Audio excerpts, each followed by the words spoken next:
तो अब हम बात करते हैं इलेक्ट्रॉनिक कैश लेजर की। इसका इनवर्ड में हम देख सकते हैं आईटीसी होता है, इनवर्ड क्रेडिट होता है, और ये can not B use. Electronic जो कैश क्रेडिट लेजर होता है वो can not B use for interest के लिए यूज़ नहीं हो सकता, किसी भी पेनल्टी के लिए यूज़ नहीं हो सकता, ना वो फीस के लिए यूज़ हो सकता। वो सिर्फ और सिर्फ आउटपुट टैक्स लायबिलिटी के लिए यूज़ हो सकता है। और आउटपुट टैक्स लायबिलिटी में भी वो जो आरसीएम सप्लाई पे टैक्स पेबल होगा ना, उसमें यूज़ नहीं हो सकता। ये output tax payable on RCM, उसमें आईटीसी का यूज़ नहीं हो सकता। ठीक है। उसके बाद ये किस चीज़ के लिए और यूज़ नहीं हो सकता, ये payment of erroneous refund sanction in cash, ये इसके लिए भी यूज़ नहीं हो सकता। ये एज इट इज़ नाम याद करना पड़ेगा। उसके बाद ये आउटपुट टैक्स लायबिलिटी जो एफसीएम पे है, बेसिकली ये वाली एफसीएम आउटपुट टैक्स लायबिलिटी इसके लिए यूज़ हो सकता है। और ये यूज़ हो सकता है कि अगर हमने कोई हमें कोई टैक्स पे करना है जो कि कॉन्सिक्वेंस है proceeding from under GST law, किसी प्रोसीडिंग्स के अंदर उसका कॉन्सिक्वेंस है, इसलिए हमें टैक्स पे करना पड़ रहा है। उसके बाद जो इलेक्ट्रॉनिक क्रेडिट लेजर है वो रिप्रेजेंट करता है आईटीसी को। ITC can only be use for the payment of output tax liability FCM basis वाली। और ITC can not be utilize for tax payable under RCM, मतलब वही वो एफसीएम है तो आरसीएम में नहीं होगा, आरसीएम वाला नहीं होगा। ठीक है। उसके बाद 86A ये बात करता है कि कोई कमिश्नर या असिस्टेंट कमिश्नर है, उसके पास रीज़न टू बिलीव है और वो रिकॉर्ड कर रहा है राइटिंग में कि आईटीसी जो तुमने अवेल किया है वो फ्रॉडुलेंटली किया है या फिर इनएलिजिबल थे तुम उस आईटीसी को अवेल करने के लिए। एलिजिबिलिटी क्राइटेरिया हम पढ़ चुके हैं कि रजिस्टर्ड होना चाहिए, उस पर इन्वाइस होनी चाहिए, उस पर गुड्स रिसीव हो जाने चाहिए।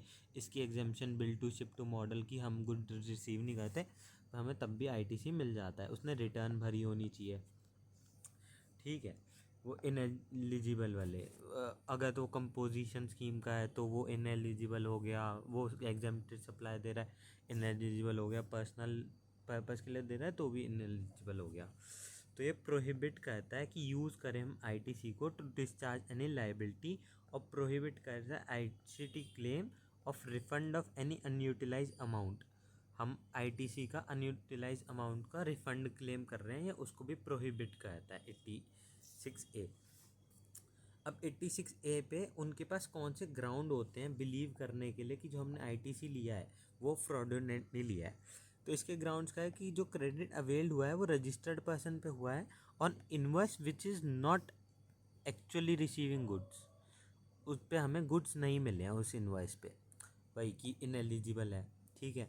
और credit avail by registered person on invoice without paying the tax to government, इसमें हमने पढ़ा था कि जो सप्लायर था उसे टैक्स पे कर देना चाहिए। तो अगर उसने टैक्स पे नहीं किया है without paying the tax to government, हम तब भी आईटीसी अवेल करना चाह रहे हैं तो हम तब भी नहीं कर पाएंगे, इसलिए वो फ्रॉडुलेंटली अवेल आईटीसी हो गया। और अगर रजिस्टर्ड पर्सन है वो claiming ITC is found to be non existent, जो पर्सन है वही नॉन एग्जिस्टेंट है, और not conduct of business from any place mention in registration, उसने जो रजिस्ट्रेशन में प्लेस मेंशन की है वो वहाँ से अपना बिजनेस कंडक्ट नहीं कर रहा। उसके बाद ये है जो credit availed bye registered person without invoice, उसने इनवॉइस के बिना अपना क्रेडिट अवेल करने की कोशिश की है तो वो भी फ्रॉडुलेंटली हो गया। उसके बाद registered person claiming ITC on invoice issued by supplier who is non supplier he non existent है। ऊपर हमने यहाँ पे पढ़ा थर्ड उसमें कि जो रिसिप्टेंट है जो क्लेम कर रहा है आईटीसी वो नॉन एग्जिस्टेंट है, और नीचे हम फिफ्थ पॉइंट में पढ़ रहे हैं कि जो सप्लायर था, जो इधर सप्लायर है हमारी उसका, वही नॉन एग्जिस्टेंट है या फिर वो बिजनेस कंडक्ट नहीं कर रहा प्लेसमेंट मेंशन इन रजिस्ट्रेशन से। 86 भी हमने देखा है कि यूटिलाइजेशन कैसे होता है आईटीसी का, वही पहले आईजीएसटी से वो होता है। अच्छा नहीं, 86 भी अलग है, 86 भी अलग है। 88A है utilization of input tax credit. 86B क्या था, एक सेकेंड वापस चले जाते हैं।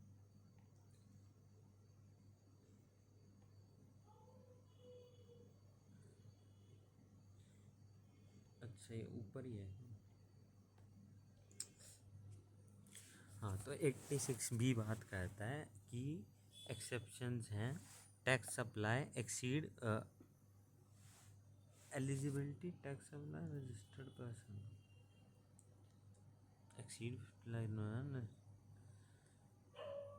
अच्छा 86B की पहले एक्सेप्शंस की बात करते हैं कि इसमें से कुछ लोग एग्जेम्प्ट हैं अगर वो एलिजिबल हैं, वो अगर वो टैक्सेबल सप्लाई कर रहे हैं, वो रजिस्टर्ड पर्सन है, और जो उनकी टैक्सेबल सप्लाई में एग्जेम्प्ट सप्लाई नहीं आती, ये नहीं आती ज़ीरो रेटेड सप्लाई, और जो टैक्सेबल सप्लाई है वो एक्सीड कर रही है 50 लाख इन अ मंथ उसकी 50 लाख टैक्सेबल सप्लाई एक्सीड कर रही है, वो एक रजिस्टर्ड पर्सन है।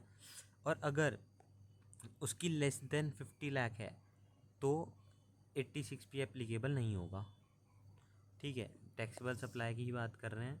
अगर taxable supply without exempt supply और ज़ीरो रेटेड सप्लाई को इंक्लूड करे बिना अगर तो वो एक्सीड कर रही है 50 lakh per month is important. यहाँ पे ये पर मंथ आता है कि मंथली इम्पॉर्टेंट है।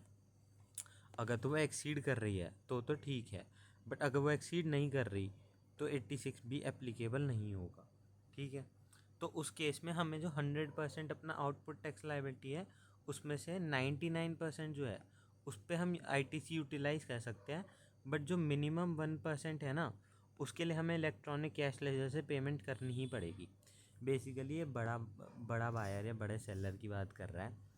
अगर हम टैक्स बेसिकली हमारा POV सप्लायर का है, इसमें हमारा POV जो है वो सप्लायर का है।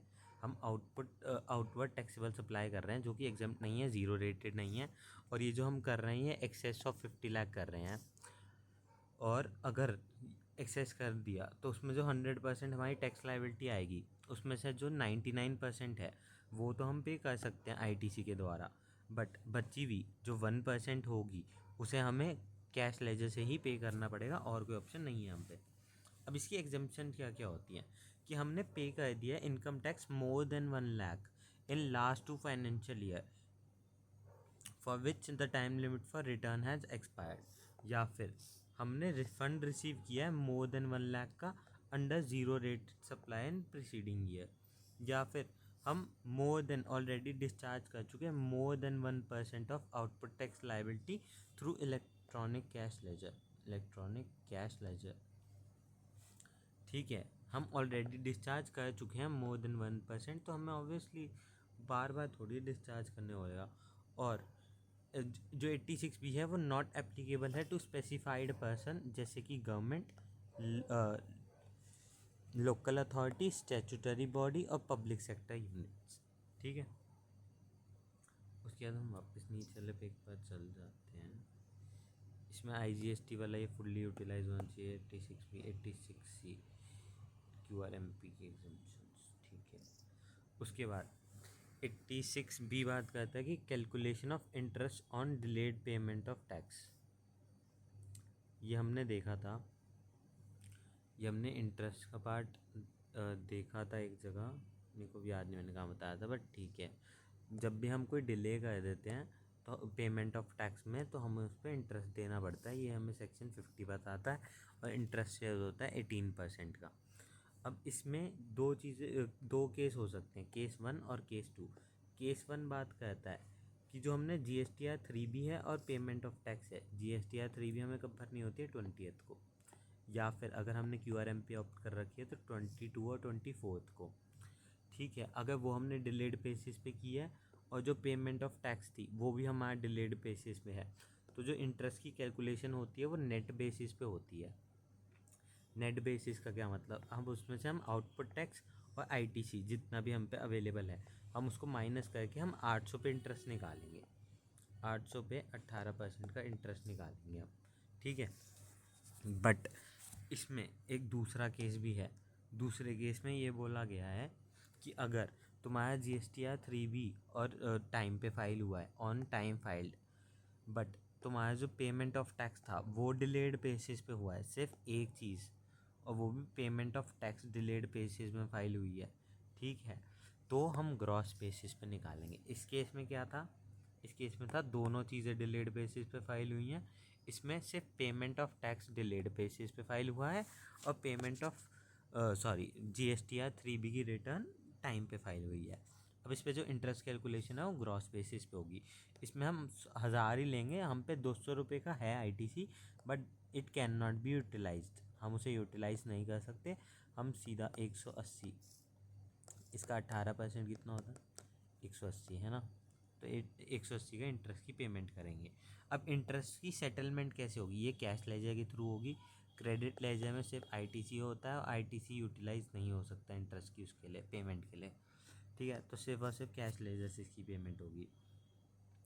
और एक चीज़, जो इंटरेस्ट है वो कैलकुलेट स्टार्ट कब से करना होता है, तो इंटरेस्ट की कैलकुलेशन स्टार्ट होती है नेक्स्ट डे से। नेक्स्ट डे से अगर हमारी ड्यू डेट है मान लो 20 अगस्त, रिटर्न फाइल होनी है 20 अगस्त को है ना, या फिर 22 या फिर 24, वही QRMP specific sets, but generally by default 20 अगस्त ही होगा। तो ड्यू डेट स्टार्ट होगी 21 अगस्त से, नेक्स्ट डे से इंटरेस्ट की कैलकुलेशन वहाँ से स्टार्ट होगी, ठीक है। अब ये इसका क्वेश्चन है कि इंटरेस्ट रॉन्गफुली यूटिलाइज किया गया है ऑफ आईटीसी। अच्छा, इंटरेस्ट हम निकाल रहे हैं on wrongful utilization of ITC. इसमें हमने आईटीसी का रॉन्गफुल यूटिलाइजेशन किया है, इसलिए उस पर इंटरेस्ट देना है हमें। और नो ऑन रॉन्ग वे, अच्छा रॉन्ग अवेलमेंट पे कुछ नहीं है, रॉन्ग अवेलमेंट पे नहीं लगेगा, रॉन्ग यूटिलाइजेशन पे लगेगा, यूटिलाइजेशन पे लगेगा, अवेलमेंट पे कोई इंटरेस्ट नहीं लगेगा, यूटिलाइजेशन पे इंटरेस्ट लगेगा। तो पहला देखते हैं कि सितंबर का महीना है, ओपनिंग आईटीसी हमें गिवन नहीं है, पर इसमें हमने सेल्स करी होंगी, इनवर्ट सेल्स करी होंगी, तो उस पर हमारा आईटीसी आ रहा है 6 लाख का।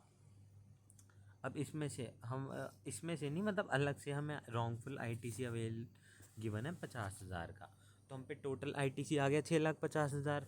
अब आउटपुट टैक्स लाइबिलिटी थी, वो थी पूरे 6 लाख की, तो 6 लाख में से हम सबसे पहले एलिजिबल, जो हमारी फर्स्ट प्रायोरिटी है, ये हमारी फर्स्ट प्रायोरिटी होगी, पहले हम इसको माइनस करेंगे। अगर तो इससे ये पूरा हट जाता है तो हम एज इट इज़ जो 50,000 हमारा रॉन्गफुली अवेल्ड था, हम इसको नेक्स्ट मंथ ले जाएंगे, क्योंकि नेक्स्ट प्रीवियस मंथ का जो क्लोजिंग होता है, प्रीवियस मंथ का जो क्लोजिंग होता है वो नेक्स्ट मंथ का ओपनिंग होता है, ठीक है। नो इसे ऐसे लिख रहा हूँ, नेक्स्ट मंथ ओपनिंग, हाँ ठीक है। उसके बाद तो 50,000 से स्टार्ट करेंगे ओपनिंग आईटीसी, उसके बाद एलिजिबल आईटीसी वही इन्वर्ट सेल करी, उस पर 3 लाख का हमें आईटीसी, वो एलिजिबल आईटीसी के लिए हम वो हैं। टोटल आईटीसी 3,50,000 है। अब इस पर हमारी टैक्स लाइबिलिटी आई 2,70,000। अब पहले हम पे 3 लाख पड़ा हुआ है जो हम पे इसी बार का एलिजिबल है, पहले हम उसे यूटिलाइज़ करेंगे, तो हम पे 2 लाख में से 2,70,000 है, हम पे 3 लाख बैलेंस पड़ा हुआ है, तो एज इट इज़ ये पूरा का पूरा माइनस हो जाएगा। अब इसमें 80,000 आ गया, इसमें से एलिजिबल वाला 30,000 है, इसमें से एलिजिबल वाला 30,000 है, और रॉन्गफुल वाला 50,000 है, ठीक है। अब इसमें भी कोई इंटरेस्ट नहीं आएगा, इतना ऊपर वाले में इंटरेस्ट आएगा। अब लास्ट पे आते हैं कि 80,000 बैलेंस आया, इसमें से 50 इनएलिजिबल वाला है, रॉन्गफुल जो हमें अवेल्ड हो रखे हैं, रॉन्गफुल वाला लिखता हूँ, एलिजिबल तो नहीं, रॉन्गफुल अवेलमेंट वाला है, और 30,000 जो है वो हमारा एलिजिबल वाला है, ठीक है। 2 लाख का हमारा करंट बारी में हुआ है, करंट मंथ में हमें आईटीसी अवेल हुआ है। अब इसमें टैक्स लायबिलिटी आ गई हमारी 2,80,000, तो पहले तो हम 2 लाख सीधा सीधा माइनस कर देंगे। अच्छा नहीं, टोटल सॉरी टोटल आईटीसी आया इन दोनों का प्लस करके, इन दोनों का प्लस करके टोटल आईटीसी हमारा आया 2,80,000। उसके बाद हमारा इस मंथ का वो आया, इस मंथ का हमारी टोटल टैक्स लायबिलिटी है 2,70,000, पिछले मंथ जितनी ही, पर इसमें 2 लाख, शुरू का 2 लाख पहले करंट वाला 2 लाख माइनस किया, ये 2,70,000 में से 70,000 में से पूरा ही लिख देता हूँ, पहले 2 लाख माइनस किया, ठीक है। अब 80 में से मैंने बताया था 50 बोला है और 30 बोला है, तो फिर 30 भी माइनस कर दिया, एलिजिबल वाला है ना, एलिजिबल का ओपनिंग बैलेंस था, ठीक है। बचा कितना 40,000। अब हमने जो 50,000 था जो हमारा रॉन्गफुली अवेल्ड आईटीसी था, इसमें से हमने 40,000 यूटिलाइज़ किया, यूटिलाइज, ये अवेल्ड है 50,000, ये यूटिलाइज्ड है, कि हमने 40,000 यूटिलाइज़ किया। अब जो इंटरेस्ट लगेगा वो 40,000 पे लग जाएगा इस केस में, बस यही है। फिर इसका वो क्वेश्चन है एक कि हमने आईटीसी अवेल किया 1 लाख का जीएसटीआर 3B में, month output tax liability June की, ये जून की बात पहले छोड़ दो। Interest rate supply month was इतना 5 लाख एक्सक्लूडिंग जीएसटी ही यूटिलाइज द अवेल मतलब मंथ ऑफ जून। जो ये 1 लाख का आईटीसी था ये रॉन्गफुली अवेल्ड था, ठीक है। मंथ ऑफ जून ही reverse the unutilized the credit ledger and paid the utilized amount of ITC by cash the later calculate the interest payable on the वो। तो फर्स्ट मंथ में तो कोई वो नहीं लगेगा इंटरेस्ट, उसकी नील रेट थी ना पहले, उसमें नील था। सॉरी एक कट गया मेरे से ज़्यादा ही कुछ गलती से। जब उसकी जून की लायबिलिटी ही नील थी तो उसने आईटीसी यूटिलाइज ही नहीं किया होगा, और रॉन्गफुल यूटिलाइजेशन पे लगता है ना कि अवेलमेंट पे। इधर बस अवेल हुआ है, यूटिलाइज नहीं हुआ है। जून की बात हो रही है यहाँ पे, जून में अवेल हुआ है रॉन्गफुली, उसका यूटिलाइजेशन नहीं हुआ है, इसलिए कोई इंटरेस्ट नहीं लगेगा। तो ठीक है, फर्स्ट वाले की तो बात ऐसी ही ख़त्म हो गई, जून वाले की। उसके बाद हम बात करते हैं कि जुलाई के मंथ में क्या हुआ। तो पहले हम टैक्स लायबिलिटी निकालेंगे। तो 5 लाख की इसने इनवर्ट सप्लाई की, सॉरी आउटवर्ड सप्लाई की, उस पर टैक्स लायबिलिटी निकालेंगे हम एट द रेट 18%। 18% की टैक्स लायबिलिटी हमारी निकल के कितनी आएगी, 90,000। अब 90,000 हमारी टैक्स लायबिलिटी आ गई, तो 1 लाख इस पर आईटीसी अवेल्ड था, मतलब आईटीसी था जो रॉन्गफुली अवेल्ड हुआ था। इसने यही आईटीसी यूटिलाइज़ कर दिया, इसने यही आईटीसी क्या किया, इसने यही आईटीसी यूटिलाइज़ कर दिया। 90,000 बेसिकली इसकी यूटिलाइजेशन हो गई, इसने ये आईटीसी किया है यूटिलाइज। तो अब इसने यूटिलाइज़ कर दिया, इसको 18% का इंटरेस्ट देना पड़ेगा, ठीक है। 18% का इंटरेस्ट अब कितने दिनों का देना है, पॉइंट ये आता है। अब 18% का इंटरेस्ट कितने दिनों का देना है, तो हम दिन निकालेंगे। तो इसने बेसिकली 22 नवंबर को इसे पता चला, जून की सी वो थी, जीएसटीआर 3B का एक्सटेंशन हो गया यहाँ 22 अगस्त तक का एक्सटेंशन हुआ। मैंने यहाँ निकाल रखा है 39 डेज, एक बार चेक कर लेना कैसे निकाला, मेरे को समझ नहीं आ रहा। कुछ तो सही ही किया होगा, ऐसे उल्टा सीधा थोड़ी आएगा। अब इसमें इलेक्ट्रॉनिक लाइबिलिटी लेजर की बात होती है। अब इलेक्ट्रॉनिक लाइबिलिटी लेजर क्या होता है, इसका इनफ्लो जो होता है वो कहते हैं क्रेडिट लेजर। ये कैश, इसमें से कैश होता है, बैंक होता है, टीडीएस टीसीएस होता है, टीडीएस टीसीएस, ठीक है। और ये आईटीसी, एक लौता सिर्फ आईटीसी दिखाता है। अब ये दोनों जाते कहाँ हैं, ये दोनों जाते हैं इलेक्ट्रॉनिक लाइबिलिटी लेजर में। अब इलेक्ट्रॉनिक लाइबिलिटी लेजर के आउटफ्लोज क्या होते हैं, पहला होता है टैक्स आउटपुट टैक्स, फिर इंटरेस्ट, उसके बाद फीस, फिर पेनल्टी। अब क्रेडिट वाला तो नहीं होता इसमें, क्रेडिट मैंने बताया था, क्रेडिट लेजर इनमें से किसी भी चीज़ के लिए यूटिलाइज नहीं हो सकता। तो ये सारा किससे हुआ होगा, ये सिर्फ और सिर्फ कैश से हुआ होगा, ठीक है। आउटपुट टैक्स ये सारा कैश से तो हो ही सकता है ऑब्वियसली, ये सब कुछ कैश से यूटिलाइज हो सकता है। अब हम बात करते हैं कि इलेक्ट्रॉनिक क्रेडिट लेजर से क्या क्या यूटिलाइज हुआ है। इलेक्ट्रॉनिक क्रेडिट लेजर से यूटिलाइज हुआ है आउटपुट टैक्स जो एफसीएम बेसिस पे था, इस पे रिवर्स चार्ज बेसिस नहीं लगता, ओनली एफसीएम वाला। और उसके बाद tax payable consequence for legal processing. उसके बाद डिस्चार्ज ऑफ लाइबिलिटी को डिस्चार्ज किस वे में करते हैं, उसका टाइम पीरियड क्या रहता है। तो फर्स्ट डिस्चार्ज करते हैं सारी ड्यूज़ जो कि हैं प्रीवियस ईयर की, उन ड्यूज़ को सबसे पहले हम वो करते हैं। अब ड्यूज़ में क्या क्या आता है, टैक्स, पेनल्टी, फीस, इंटरेस्ट, जो भी कैश लेजर में हमने पढ़ा ना, कैश लेजर में, इलेक्ट्रॉनिक कैश लेजर में जो भी आता है वो सारा प्रीवियस ईयर का, फर्स्ट प्रीवियस ईयर, ठीक है। उसके बाद सेकंड क्या होगा, सेकंड होएगा करंट पीरियड। करंट पीरियड की dues, tax, penalty, fees, interest सबसे लास्ट में आता है कि कोई हमें डिमांड हुआ नोटिस 73 के अंडर या फिर 74 के अंडर, वो सबसे लास्ट में डिमांड है, वो सबसे लास्ट में होता है, उसे सबसे लास्ट में डिस्चार्ज करते हैं, उसकी पेमेंट जो होती है सबसे लास्ट में। अब इसका एक क्वेश्चन है कि हमने जून का, हमें टैक्स जून का गिवन है, टैक्स मई का गिवन है, इंटरेस्ट गिवन है मई का, और जून का इंटरेस्ट गिवन है। तो ये हो गए जून के, ये डाटा हो गया जून का, ये डाटा हो गया जून के, ये दोनों डाटा हो गए मई के। मई प्रीवियस पीरियड है तो सबसे पहले प्रीवियस पीरियड का होगा, ये फर्स्ट, ये सेकंड, ये सेकंड। और हमें liability arising out of demand deposit under section 73 और 74 हमें ये हुआ है, तो ये थर्ड है, थर्ड है ये सबसे लास्ट में, हम इसको सेट ऑफ करेंगे। इसका ऑर्डर ऑफ डिस्चार्ज देख लो, मई के मंथ का टैक्स, इंटरेस्ट, अच्छा पेनल्टी भी थी, अच्छा हाँ ये पेनल्टी भी थी, पेनल्टी, इंटरेस्ट और ये टैक्स, इंटरेस्ट। अब जो एक बार हाईलाइट कर रहा हूँ, क्लियर करो सब, पूरा हो गया। तो ये मई का, ये मई का और ये मई का, ठीक है।